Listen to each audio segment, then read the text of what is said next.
Halo, assalamualaikum warahmatullahi wabarakatuh. Masih bersama saya Mbah Sumber, reporter ngiras-ngiras kameramen bayaran saiklase yang insya Allah tetap istiqomah. Saat ini saya berada di kawasan wisata Bendungan Canggu, lebih tepatnya di area parkir. Ya, saat ini kita ingin sedikit bicara, kita ingin sedikit belajar tentang pengelolaan wisata yang berada di bawah naungan BUMDes.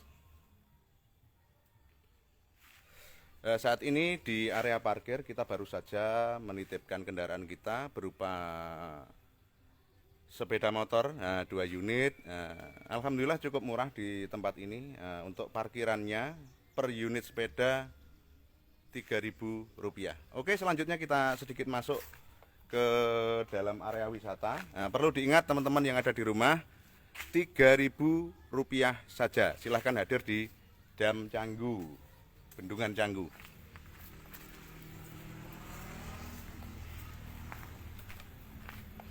Dari area parkir menuju ke lokasi wisatanya, ini kurang lebih ada sejarak kurang lebih 25 meter sampai 30 meter. Ini kita melewati jalan di samping sekolahan. Di sebelah depan kita ini ada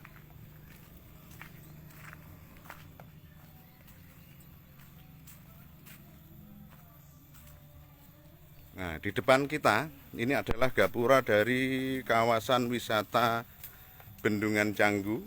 Nanti kita coba akan sedikit review tentang bagaimana situasi wisata ini dan kemudian bagaimana pengelolaannya. Di sebelah kanan kita ini ada satu jajanan, di mana teman-teman yang ada di rumah jika ingin berkunjung ke tempat ini bisa juga melakukan kegiatan kuliner.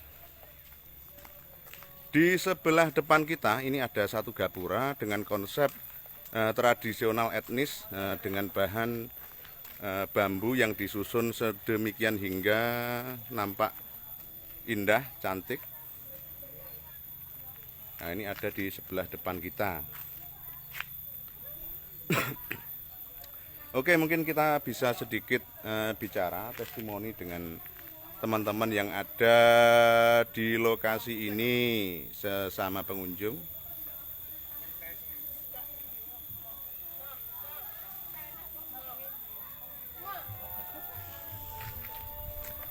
Assalamualaikum Bapak. Waalaikumsalam warahmatullahi wabarakatuh. Mungkin bisa sedikit testimoni ataupun tanggapan tentang lokasi wisata Bendungan Canggu. Kira-kira bagaimana? Ketika melihat view depannya, tanggapannya bagaimana? Yang jelas dari beberapa tampilan dari awal kita masuk sepertinya kok lumayan bagus ya. Berkaitan dengan apa yang menjadi view untuk wisata ini di bendungan ini sudah lumayan baik. Namun di beberapa titik tertentu harusnya ada semacam ketika masuk di parkiran itu ada apa ya istilahnya, dari karcis harus menunjukkan nominal rupiah sebenarnya begitu. Jadi tidak langsung ketika datang ditarik sekian rupiah, tapi harus sesuai dengan kartu yang diberikan, harusnya berapa kan. Berarti ada satu masukan berkaitan dengan pengelolaan parkir, Ya, nominalnya jelas dan itu juga tercantum di dalam semacam karcis begitu ya, semacam itu. Ya harusnya begitu. Jadi ketika promosi dimanapun mungkin saya atau siapapun pengunjung yang di sini bisa memberikan informasi kepada yang lain bahwa mulai dari parkiran, masuk dan sebagainya itu menunjukkan harga yang pas sesuai dengan pengelolaan yang ada di wisata Bendungan Canggu ini. Mungkin bisa sedikit diberi gambaran kepada teman-teman, barangkali panjenengan tahu tentang pengelolaan wisata khususnya di lingkungan desa. Itu kan bisa jadi wisata dikelola oleh Dinas Pariwisata, bisa jadi dikelola oleh unit dari BUMDes, atau pula bisa juga dikelola oleh Pokmas dalam bentuk Pok Darwis begitu. Kira-kira bagaimana? Mengingat dengan sistem pengelolaan itu siapapun sebenarnya boleh dalam hal ini untuk kearifan lokal dari beberapa penanggung jawab ataupun hak di situ, mengingat bahwa pentingnya dalam pengelolaan ini adalah harus kerjasama di wilayah lingkungan setempat. Lebih-lebih kalau di sini adalah di naungan desa harus masuk dalam tataran BUMDes. Nah di situ tidak menutup kemungkinan bahwa pengelolaan ini pun tidak boleh mengenyampingkan warga yang ingin ikut serta andil di dalam mengembangkan wisata yang ada di lingkungan setempat. Jadi dikelola sebagaimana mungkin dalam proses pengaturan dari BUMDesnya itu sendiri, dan warga sekitar pun juga ikut dilibatkan dalam proses mengembangkan BUMDes ini ataupun usaha wisata, unit wisata ini. Jadi warga setempat juga ikut, boleh mungkin pasti berjualan, mungkin juga investasi berupa apa begitu, mungkin dari wahananya atau dari tempat istilahnya memberikan semacam fasilitas yang mana itu notabene nanti bisa dijadikan persewaan, sehingga warga tersebut juga bisa mengais rezeki dari situ juga. Jadi diatur bagaimana baiknya lingkungan, pengurus desa semuanya juga dapat. Jadi semuanya secara tidak langsung terlibat di dalam satu rumpun dalam proses pengembangan secara bersama-sama, dan itu harus dipegang teguh. Kalau hanya berjalan sendiri-sendiri, saya kira tidak mungkin dalam hal ini, dalam semacam pengelolaan ini tidak bisa. Artinya tidak bisa, pasti saya yakin itu pun akan terjadi miskomunikasi di kemudian hari. Makanya perlu sinergi BUMDes, desa, warga setempat, lingkungan dan seterusnya, itu harus bersinergi dan bekerja sama secara baik. Nah, jadi intinya perlu pelibatan dari masyarakat lokal yang ada di sekitar situ. Ya harus itu. Mungkin tinjauannya kan begini, tinjauan masyarakat lokal itu bisa jadi lingkungan setempat ataupun dusun setempat. Dusun setempat atau lingkungan setempat itu bisa. Betul. Seandainya terjadi misalkan ada satu bentuk investasi, maka harapan besarnya adalah investasi yang bersifat lokal. Sehingga perputaran uang itu tidak keluar dari desa. Ya, betul sekali. Jadi setidaknya lingkungan atau warga setempat ini juga ikut merasakan bagaimana proses perkembangannya di lingkungan ini, juga mendapatkan pemasukan dari wisata ini begitu. Mungkin begini, untuk lebih bisa sedikit memberi pencerahan kepada teman-teman yang ada di rumah. Kita tidak punya motif apapun di tempat ini, kita hanya ingin belajar ke satu tempat, kemudian bicara yang positif tetapi berjalur. Ketika kita bicara wisata yang dikelola oleh desa, maka umumnya itu berada di dalam unitnya BUMDes. Ya, nah, terus kemudian ketika kita bicara BUMDes, kira-kira cantolan hukumnya apa dan dasar hukumnya, kira-kira begitu. Menurut panjenengan bagaimana? Kalau dasar hukum dalam pengelolaan ini jelas diperdeskan untuk pengelola BUMDes ini oleh kepala desa, jelas mengacu pada Undang-Undang Desa Nomor 6 itu, bahwa desa ini berhak mengelola asetnya melalui BUMDes ini dikembangkan secara mandiri oleh BUMDes, dan kemudian dipayungi hukum yang berupa anggaran dasar rumah tangga dan SOP yang menaungi kegiatan setiap masing-masing unit. Jadi anggaran dasar ini dipegang, dibuat dan bahkan disesuaikan dengan kearifan lokal yang ada di dusun mana ini? Dusun Canggu. Dusun Canggu, Desa Canggu ini, khususnya di Desa Wisata Bendungan Canggu. Jadi tidak boleh merubah atau menghilangkan kearifan lokal. Jadi masukan-masukan warga setempat, masukan ide-ide kreatif itu harus ditampung di dalam ADR tersebut, sampai dengan persentase pembagian, termasuk bagaimana sistem asetnya dalam melalui parkir, wahana, yang jualan dan semuanya diatur di situ semuanya, dan itu ditentukan oleh kita sendiri. Siapa? Ya pelaku dan pengelola.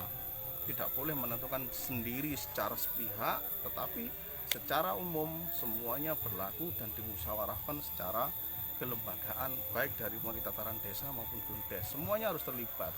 Jadi pada endingnya nanti semuanya akan menjadi transparan dan tahu aturan mainnya seperti apa. Jadi orang yang mau berinvestasi itu berpikir dua kali, oh begini, akhirnya masuk. Atau mungkin begini, ada satu tambahan yang sekiranya mencerahkan. BUMDes itu kan tidak ubahnya seperti BUMD, seperti BUMN. Kalau kita tarik kepanjangannya kan BUMDes itu badan usaha milik desa. Nah terus kemudian ya, permodalannya dari mana untuk BUMDes ini? Terus kemudian pola pengelolaan modal ini dalam bentuk apa? Ataukah investasi barang, ataukah dalam bentuk rupiah dan lain sebagainya? Kalau penyertaan modal, kalau berbicara BUMDes ya harus dari desa. Desa ini mengalokasikan penyertaan modal sedemikian rupa, banyaknya mungkin katakanlah 50 atau 100 juta. Di situ akan dikelola oleh pengurus atau pelaku untuk mengadakan atau pengadaan barang yang dirasa ini menjadi penunjang tempat yang akan dikelola ini. Kalau wisata berarti bisa pengadaan semacam istilahnya apa, mungkin wahana atau tempat-tempat spot-spot tertentu, atau bahkan bisa dikatakan ini menjadi salah satu investasi yang bisa ditanamkan kepada tempat ini dengan melalui aset penyertaan modal tersebut. Sehingga pengelola BUMDes ini menyertakan modal dan kembalinya nanti juga secara utuh payungnya tetap BUMDes dengan prosentase untuk penggunaan berapa sampai keuntungan berapa, toh itu pun juga diatur di dalam ADART. Sehingga harapannya dengan hasil ataupun aset yang dimiliki atau yang diraih tadi bisa diberikan, disalurkan, digunakan ini sesuai dengan mufakat persentase yang telah ditentukan di dalam anggaran dasar dan rumah tangga tadi. Kalau unitnya berarti mengacu pada unit secara pengelolaan, otomatis unit ini juga akan memberikan keuntungan tadi juga dibagi sesuai dengan aturan ADART tadi. Jadi semuanya terekam dengan baik, jelas, tercatat sehingga endingnya transparan. Gitu.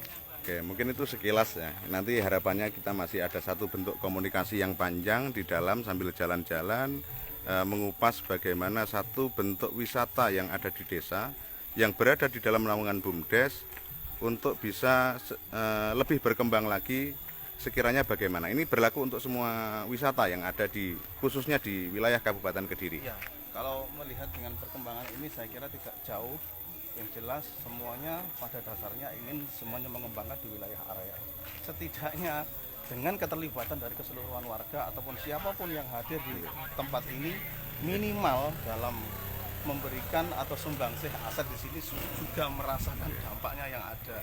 Sehingga bisa terjadi klop satu sama lainnya, bisa merasakan satu sama lainnya untungnya berapa dan bahkan sampai untuk penggunaannya seperti Oke, mungkin kita sedikit potong dulu karena kita akan memasuki kawasan wisata ya. Dan ini diberlakukan protokol ya. Saya pikir ada protokol, kita pakai hand sanitizer atau mungkin ada termogan dan lain sebagainya. Oke, monggo silahkan kita masuk.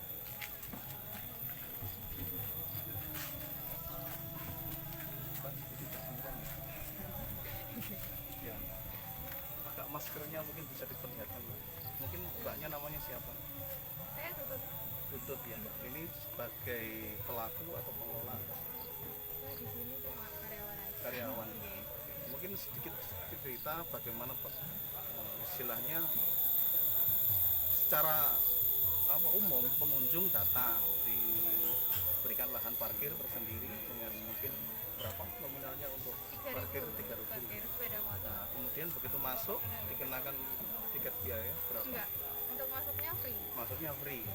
Kemudian terus begitu di dalamnya mungkin ada wahana-wahana apa saja? Itu ada wahana, ada sewa perahu 25.000 kalau sewa perahunya ya. Ada mandi bola 2.000 tiap anak. Terus ada sewa pelampung 5.000. Ya, mungkin begini ya, Bapak. Tadi ada perahu, kemudian ada pelampung begitu. Ini saran saja. Kita kan orang luar ya. Mungkin saran untuk pengelola. Antara perahu dengan pelampung itu menjadi satu kesatuan. Karena apa? Pelampung itu adalah piranti keselamatan. Nah, jadi sebaiknya untuk satu kawasan wisata ini juga selain finansial yang kita ambil, tetapi juga mempertimbangkan unsur keselamatan. Karena apa? Ketika terjadi sesuatu yang tidak baik di tempat ini, maka pengelola akan bertanggung jawab terhadap itu. Untuk pelampung yang maksudnya yang jaket itu kan? Iya. Jaket yang mau masuk ke perahu tadi. Iya. Berarti berapa tadi untuk pelampung? 5.000. 5.000. Untuk yang naik perahunya berarti 25.000 Berarti tapi udah sama sama pelampungnya. Oh, gitu. Oke, oke. Dan mandi bolanya sendiri. Berarti intinya pelampung itu sudah include di dalam perahu nggih. Kita naik perahu sudah ada pelampungnya. Berarti oke lah, ini sudah memenuhi kaidah keselamatan untuk kawasan wisata. Gitu. Tapi kalau semisal ini kan kita belum tahu. Kalau semisal terjadinya ada pengunjung ya, semisal katakanlah mungkin guling dan lain sebagainya, mungkin butuh P3K, butuh sembarangnya dan sebagainya, itu apa istilahnya tindakannya dari pengelola? tetap ada Tetap ada ya, istilahnya semacam asuransi tanggung jawab itu ada ya. nah kita pasti belum tahu Tapi lah kedelop kayak konco-konco yang tahu khususnya di wilayah dusun Canggu, desa Canggu ini yang berkunjung di wisata Bendungan Canggu ini, jadi insya Allah ada semacam perhatian khusus dari pengelola bahwa kalau terjadi apa-apa di wilayah area wisata ini ada semacam pertanggungjawaban atau semacam apa keselamatan yang menunjang bagi orang yang mengalami apa tadi jatuh atau kecelakaan. Oke. Aman, Nah, pasti dari aman. situ kita bisa memetik satu sedikit kesimpulan bahwa ini adalah satu tempat wisata yang cukup baik ya. Artinya parkirnya ada, terus kemudian wahananya juga lumayan lengkap walaupun kita belum masuk. Kemudian ada satu bentuk pertanggungjawaban berkaitan dengan keselamatan kerja, keselamatan dari pengunjung. Mohon maaf. Nah, ini harapan kita ke depan, semoga wisata Bendungan Canggu ini akan semakin maju, akan semakin di hati masyarakat Badas sekitarnya, lebih luas lagi Kediri ataupun Jawa Timur. Oke, sementara lambaikan tangan dulu karena kita sedang siaran langsung, nanti kita akan sedikit masuk untuk sedikit review. Mudah-mudahan wisata ini Bendungan Canggu di desa Canggu ini bisa berkembang dengan baik. Oke, masih bersama saya Mbah Sumber, reporter ngiras-ngirus kameramen bayaran saiklase, insya Allah istiqomah bersama. Asif Soto Deso. Oke. Peliputan wisata desa. Oke, juga bersama mbaknya. Saya tadi belum pakai hand sanitizer. Nah, ini protokolnya begitu. Oke, terima kasih mbak. Kita masuk dulu.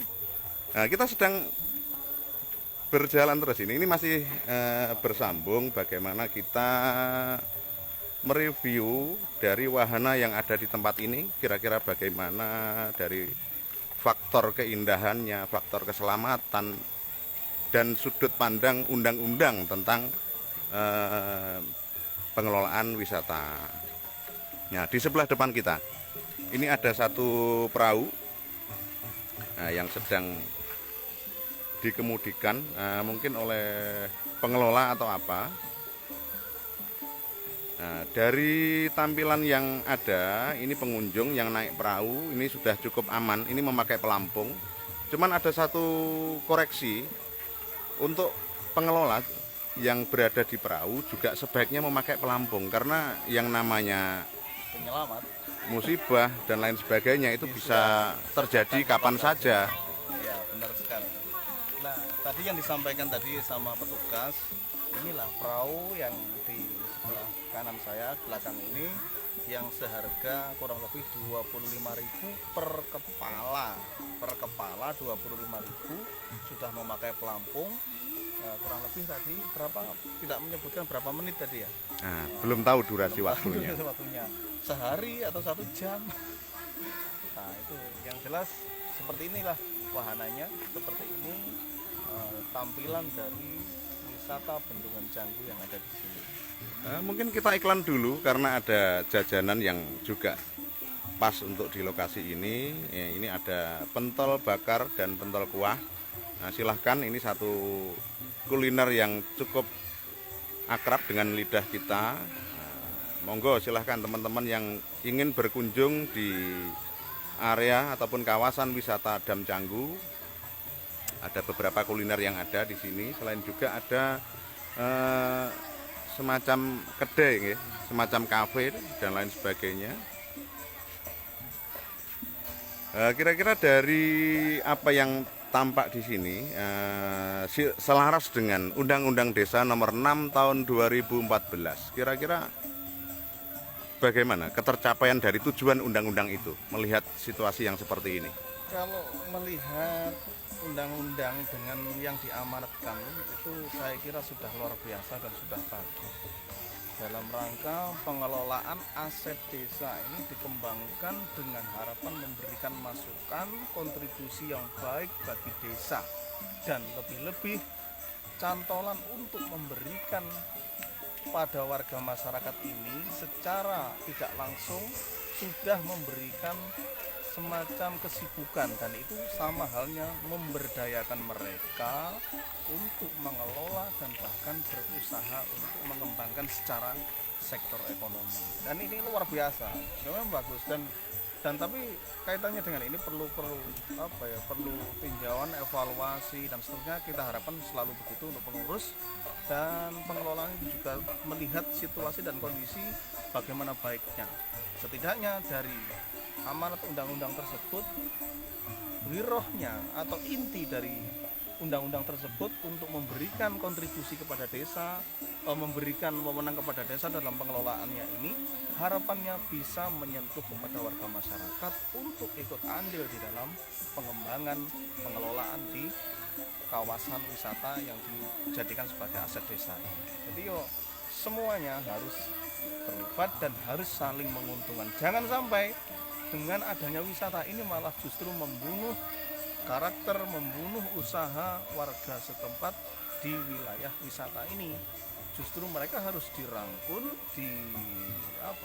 digandeng supaya sama-sama kerjasama dan memberikan manfaat kepada mereka dengan jualannya laris, dengan jualannya juga istilahnya payu, sehingga sama-sama memberikan keuntungan. Mereka juga kontribusi ke BUMDes juga, sama-sama menguntungkan. Mungkin begini, ketika kita memandang satu makhluk yang bernama BUMDes, ini makhluk yang cukup seksi. Karena apa? Ketika kita bicara BUMDes, maka ada dua sudut pandang yang tidak boleh ditinggalkan. Satu, sudut pandang finansial secara ekonomi, secara pendapatan asli desa, dan juga sudut pandang secara sosial. Artinya apa? Ketika suatu BUMDes ataupun yang dikelola oleh BUMDes ini berjalan, ini juga tidak boleh mematikan usaha dari masyarakat sekitar. Artinya ada satu bentuk advokasi di mana dijamin tidak matinya usaha masyarakat oleh keberadaan BUMDes. Kira-kira begitu ya? Ya, seperti itu. Jadi semuanya bersinergi, berjalan bersama-sama, berdampingan, desa untung, pelaku juga untung, warga masyarakat senang karena juga untung dari pengunjung. Oke, mungkin kita sedikit ambil background dari jembatan ini, kayaknya menarik untuk teman-teman yang ada di rumah. Nah, mungkin bisa cerita kira-kira yang ada di depan kita ini apa, terus menariknya di mana? Monggo silahkan. Ya, kalau secara kasat mata dalam konsep wisata kan semua orang kan datang untuk menikmati pemandangan. Nah, saya kira dengan adanya jembatan yang ada di belakang kita ini menjadi salah satu magnet tersendiri, menjadi spot-spot yang indah, yang menarik, dan juga ada tulisan yang berupa tanaman bunga, bendungan Canggu ya, pas di sebelah barat sana. Itu juga menunjukkan salah satu item yang menunjang juga untuk menjadi hal yang menarik. Nah, dari sini dengan berbagai pola menghias bagaimana dan secara manajemen penataan dari tata ruang yang ada di wisata ini saya kira juga sudah lumayan. Namun tidak halnya harus berhenti di sini saja, tetap harus mengeksplorasi, mereplikasi dari wisata-wisata yang lain yang belum ada di sini, harus dibawa ke sini juga. Oke, mungkin kita sapa dulu teman-teman yang ada di rumah yang sudah komen ataupun melihat dari siaran langsung ini. Mungkin ada semacam pertanyaan juga bisa disilahkan. Oke, selamat pagi Bang Anam Sakura, selamat pagi Ahmad Darori, Bang Dani, selamat pagi menjelang siang, Dinda Karina. Terus kemudian ada Bang Ganyot. Oke, selamat pagi juga. Kemudian ada Bang Eko Wahyu, ada Bang Bagus Diandoko, ada Bang Jenal Arifin sedang menonton. Oke, selamat siang. Nah, mengingat hari-hari biasa seperti ini aja sudah lumayan sebenarnya ya. Apalagi di hari libur, hari Sabtu, Minggu, mungkin saya kira juga luar biasa. Maka dari sektor kegiatan pengelolaan wisata ini yang dinaungi oleh desa melalui BUMDes, mungkin ini menjadi salah satu alternatif kunjungan untuk mencari kebahagiaan. Jadi teman-teman yang ada di rumah melihat dengan situasi yang begitu aman, dengan merogoh kocek yang sangat kita katakan fantastis, sangat tidak terlalu mahal, kita sudah mendapatkan fasilitas keindahan di wisata Bendungan ini dengan merogoh kocek tidak terlalu banyak, parkir saja 3.000, naik wahana perahu 25.000, mandi bola 5.000, kita sudah dimanjakan dengan kegiatan berwisata di Bendungan Canggu ini. Ya mungkin teman-teman bisa yang belum tahu bisa mencoba datang ke sini seperti apa wisatanya dan seperti apa pengelolaannya, juga bisa langsung melihat dan merasakan bagaimana yang ada di wisata Bendungan Canggu ini. Oke, mungkin kita sedikit menarik arah pembicaraan kita ini ke arah yang depan tadi. Kita kembali lagi. Seiring dengan berkembangnya waktu, harapan besarnya adalah bagaimana BUMDes ini, bagaimana unit wisata ini menjadi semakin besar dan besar. Terus kemudian ketika itu terjadi, maka dituntut satu bentuk transparansi dalam bentuk administrasi dan lain sebagainya. Mungkin bisa sedikit bercerita kira-kira bagaimana bentuknya itu.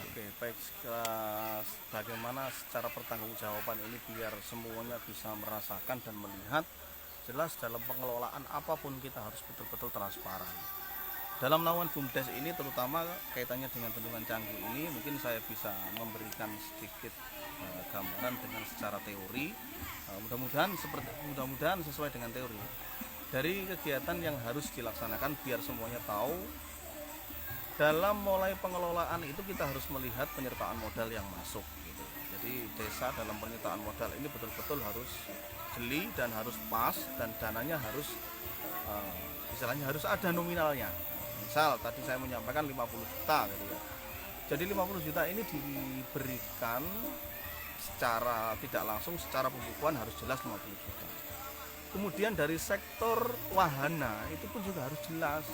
Misal karcisnya masuk ini berapa, dalam pendapatan 1 bulan berapa, parkirnya berapa, dari wahana perahunya tadi 25.000 per kepala, tadi 1 bulan dapat berapa, wahana mandi bola berapa, belum lagi ada kafe-kafe, warung-warung dan seterusnya. Semuanya itu dibukukan dalam kegiatan sehari-hari. Jadi pendapatan per hari itu nanti direkap secara pembukuan dengan jelas. Dari pendapatan itu nanti sampai pengeluaran juga dicatat. Pengeluaran untuk hari ini saja semisal kita kalkulasi, semisal sangat mudah aja. Pengunjung ada 50. Kalau 50 katakanlah parkirnya 3.000, berarti kan 3.000 kali 50 sudah 150.000, itu hanya untuk parkir. Nah, itu dari parkirnya saja per hari ini. Nah, kemudian ada yang masuk di perahu. Perahu ternyata yang naik 10 orang. Nah, 10 orang berarti kan kalau per kepala 25.000 sudah berapa itu? Sudah 250.000 gitu. Lah, dengan kategori itu berarti hari ini ada pemasukan 150.000 untuk parkir, dan untuk perahu sudah 250.000. Sudah berapa uangnya tadi? Otomatis sudah 450 kalau salah ini. Nah, di situ nanti barulah dicatat dalam buku harian.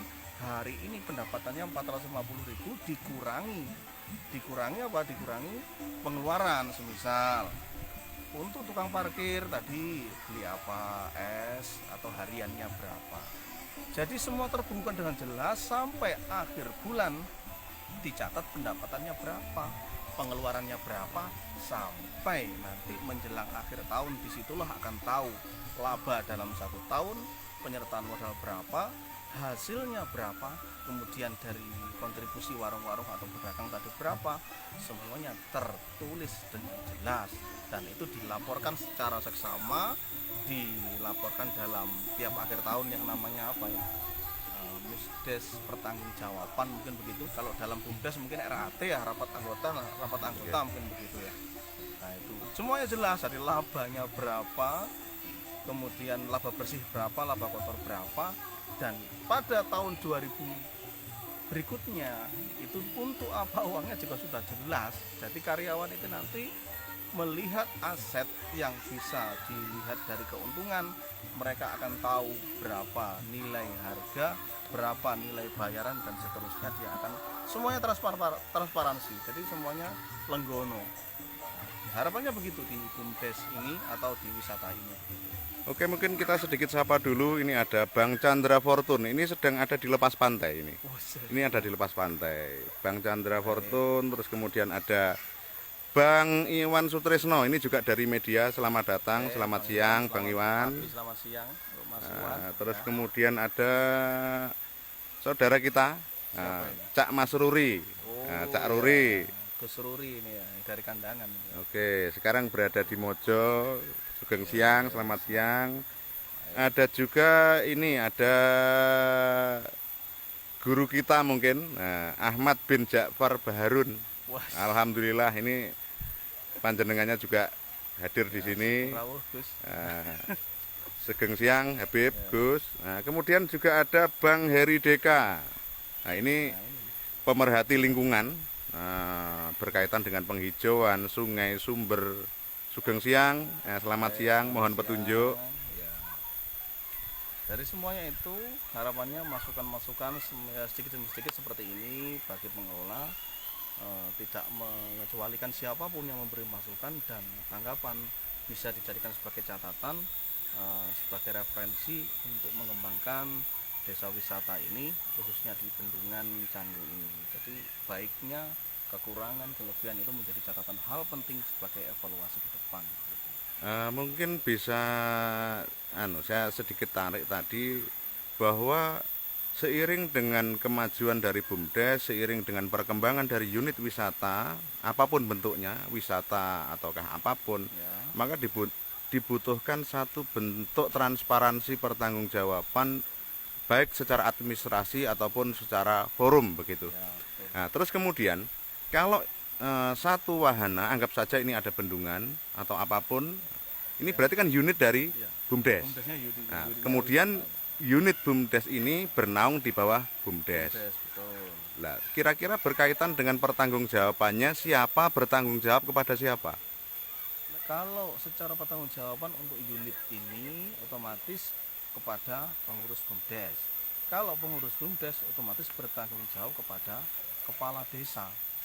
Jadi desa harus tahu apa yang dikelola oleh BUMDes ini, sehingga pertanggungjawabannya desa melalui forum musyawarah tadi, pertanggungjawabannya tadi, dan yang dilibatkan secara kelembagaan ada BPD, LPMP, ada RT RW, dan seluruh masyarakat tokoh mungkin yang kaitannya dibangun di Desa Canggu ini mengetahui betul dari regulasi ataupun progres kemajuan perkembangan yang ada di wisata Bendungan. Intinya tidak boleh bertindak sendiri-sendiri, tidak boleh. Ya, itu namanya ada kepentingan pribadi. Kalau unit mau bertindak, maka BUMDes harus tahu. Harus ketika BUMDes mau memutuskan sesuatu, berarti harus ada proses komunikasi dengan pemerintah desa. Betul. Jadi semua sinergi. Enak nanti siapapun yang akan melihat, dan itu harus tertulis, ketik ya, dijadikan laporan, semua menerima tanpa terkecuali, anggota BUMDes sampai anggota unit tahu berapa keuntungan, berapa kerugian, atau bahkan penyertaan modal sampai berapa, siapa yang investasi A, B, C, dan seterusnya. Jadi nominalnya jelas. Investasi harus terekam dengan jelas, harus terekam dengan modal BUMDesnya berapa, investasi yang muncul itu berapa, dan kemudian yang perlu diperhatikan adalah jumlah nilai dari investasi ini tidak boleh melebihi dari modal BUMDes. Itu yang harus diingat. Betul. Jadi BUMDes itu harus lebih besar, penyertaan modalnya harus paling besar di antara para investor. Jadi sama-sama sinergi kaitannya dengan nominal yang ada, sehingga BUMDes ini tetap menjadi salah satu kelembagaan utama yang memegang kendali dari sektor manajemen wisata ini. Jangan sampai ada investasi yang mungkin notabene penyertaan modal ini terlalu banyak, sehingga malah khawatirnya nanti bukan pengurus BUMDes yang mengelola, tapi bahkan dipegang dan diatur oleh para investor tersebut. Harapannya seperti itu. Oke, selamat siang Bang Yogiman. Terima kasih saudaraku, guruku, temanku.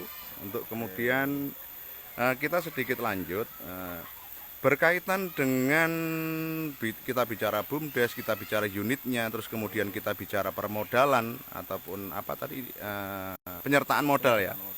Berarti kita juga akan berbicara tentang dana ataupun sumber dana yang ada di desa. Berkaitan dengan pemanfaatan sumber dana yang ada di desa, dalam hal ini kepala desa juga bertanggung jawab penuh. Karena apa? Dalam posisi penggunaan anggaran, kepala desa adalah KPA, kuasa pengguna anggaran. Yang kemudian di dalamnya ada sekretaris desa dan seterusnya. Itu memiliki peran masing-masing. Sehingga apa yang terjadi ketika satu pengelolaan anggaran itu terjadi, maka ada banyak pihak yang saling keterkaitan dan saling melengkapi dalam rangka pertanggungjawaban dan transparansinya. Oke, mungkin kita sedikit geser ke spot-spot lain, barangkali ada yang perlu diceritakan.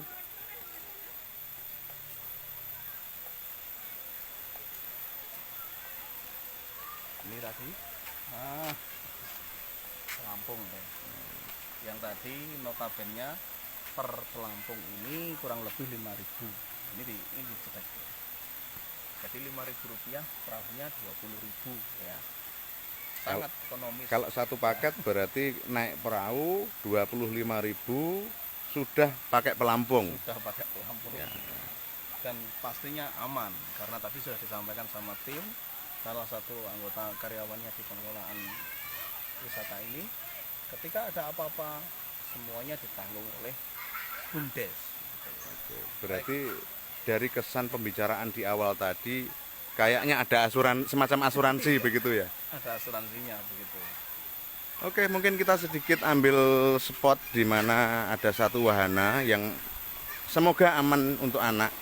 Nah, ini ada mandi bola. Yang tadi disampaikan ini kalau nggak salah mandi bola di sini dipatok harga 5.000 per kepala ya, 5.000, dan ini dikhususkan untuk anak-anak ya. Kalau mungkin dirasa kurang aman, kurang mengkhawatirkan, orang tuanya pun jebur juga boleh ya. Jadi tidak harus anak-anak sebenarnya, tapi kalau ikut turun juga berarti harus bayar lagi, hitungnya per kepala. Jadi per kepala 5.000 gitu. Nah, kalau tadi di bawah atau 3 anak berarti sudah berapa tadi pemasukannya? Sudah 15.000. Nah, berarti ya harus ada satu bentuk administrasi ataupun transparansi di mana tempat ini mampu bercerita tentang keterbukaan ya, pengelolaan. Secara pembukuan tiap wahana harus ada. Nah, makanya pemasukan dari perahu, dari mandi bola, dari pendapatannya warung, retribusinya warung, kemudian pedagang-pedagang kaki lima ini, pedagang pentol, pedagang apalah ya, itu juga kontribusinya ada tiap harinya. Mungkin katakanlah 1.000 atau berapa gitu, jadi ada. Semua jelas, jadi masukan pendapatan per hari harus dicatat dan dibukukan setiap akhir bulan, dilaporkan secara global, total pendapatan berapa, total pengeluaran berapa. Disitulah yang akan menjadi laba keuntungannya. Oke, kita sedikit bahas lagi tentang bentuk ataupun formulasi dari BUMDes berkaitan dengan peraturan dan tata undang-undang yang mungkin bisa mengikat di dalam BUMDes ini. Seingat saya, undang-undang yang mengatur tentang desa secara khusus itu pertama itu ada Undang-Undang Desa nomor 6 kalau tidak salah tahun 2014 tentang desa.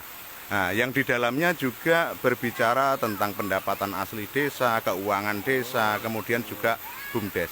Nah, formulasi dari BUMDes ini, bentuk secara hukumnya ini kira-kira apakah harus PT atau apa, atau cukup dengan mengacu undang-undang itu dengan bunyi BUMDes saja sudah cukup kira-kira?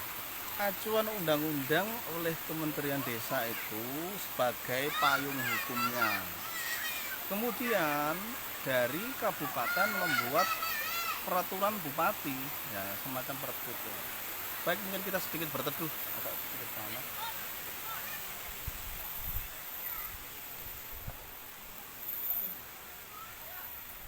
Oke dulur, nah ini kameranya bolak-balik karena kebetulan kita tidak punya kru dan tidak pengen pakai kru biar pergerakan kita lincah.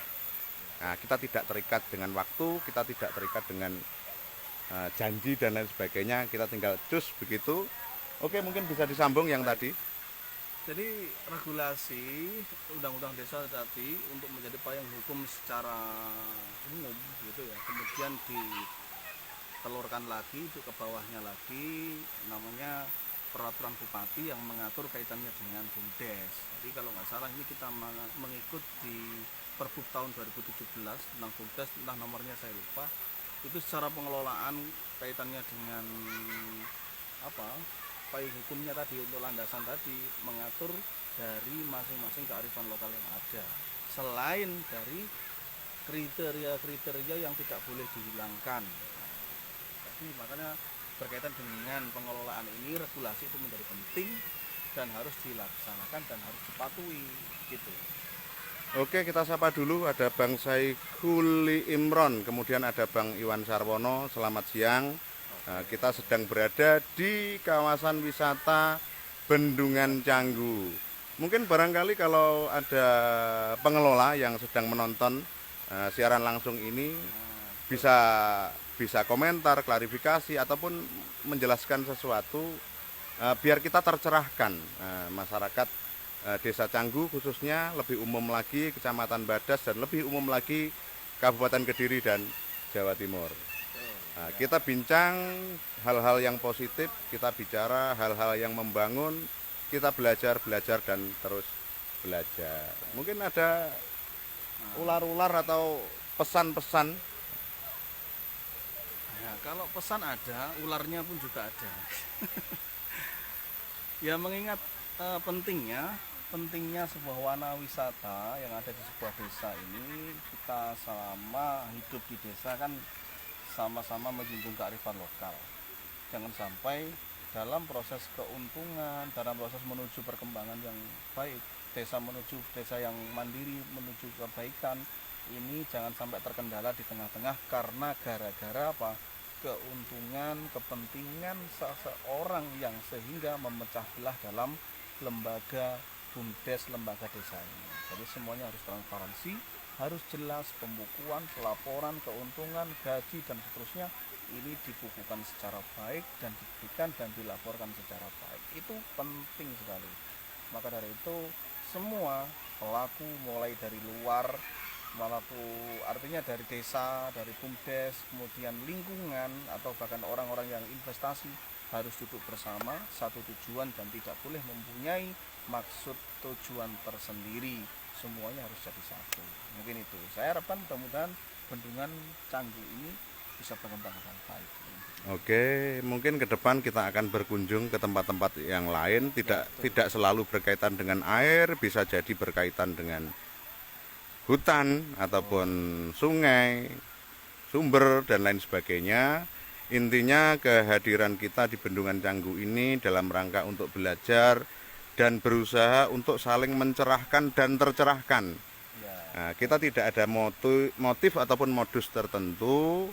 Kita belajar apa yang kita bicarakan kali ini adalah sesuatu yang bersifat umum dan berlaku bagi semua. Oke, sementara itu dulu. Nah, masih bersama saya Mbah Sumber, reporter ngiras-ngiras kameramen bayaran saya klase yang insya Allah istiqomah. Jangan lupa kunjungi channel YouTube Mbah Sumber Sobo Banyu dan Asih Sobo Desa. Nah, channelnya orang desa. Oke, assalamualaikum warahmatullahi wabarakatuh.